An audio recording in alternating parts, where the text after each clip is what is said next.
Today's topic is about yeast infection, and to be precise, vaginal yeast infection.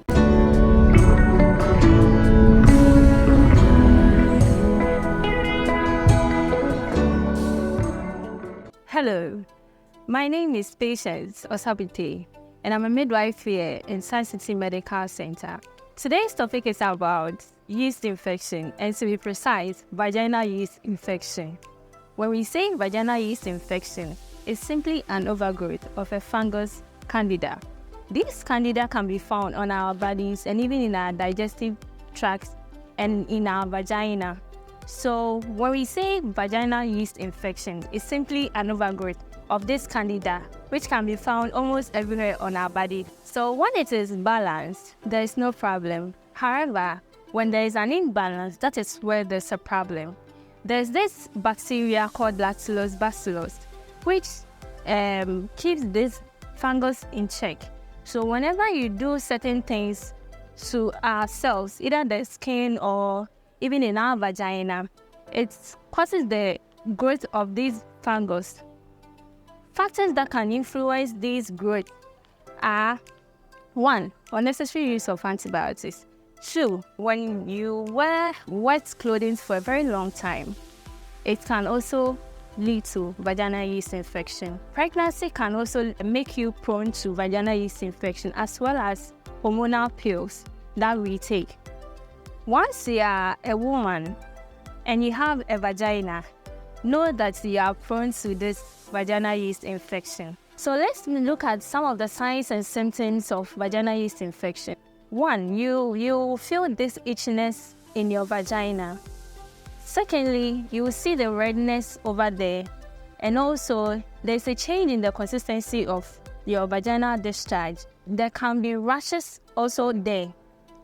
Note that vaginal yeast infection, it is not a sexually transmitted infection. However, when you get vaginal yeast infection, kindly come to the facility for doctors to assess you and rule out any other condition, because some sexually transmitted infection have similar signs and symptoms of vaginal yeast infection. So let's look at some of the prevention methods. 1. Try as much as possible to avoid unnecessary antibiotics, the use of antibiotics. Antibiotics is not for the treatment of vaginal yeast infection. Secondly, wear loose fitted underwears with cotton. Try to avoid wet clothing, wearing wet clothing for a very long time. And also, if you are diabetic, try to, as much as possible, to normalize your glucose level, since that also makes you prone to vaginal yeast infection. Another way of preventing vaginal yeast infection is avoiding the use of soap to wash the vulva. Try as much as possible to also wash your panties and dry them under the sun. And if possible, you iron it when you don't get any sun to dry your panties on. So, in conclusion, vaginal yeast infection is common in women.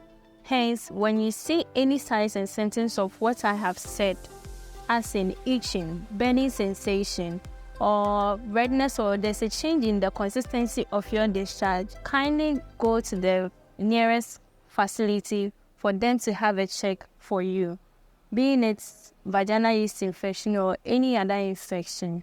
Thank you very much. Facility accepts the following insurance cards: Cosmopolitan Health Insurance, Nationwide Medical Insurance, My Health, Premier Health Insurance, Apex Health Insurance, Equity Health Insurance, National Health Insurance, Vitality Health Insurance, Phoenix Health Insurance, Metropolitan Health Insurance, and Glyco Healthcare.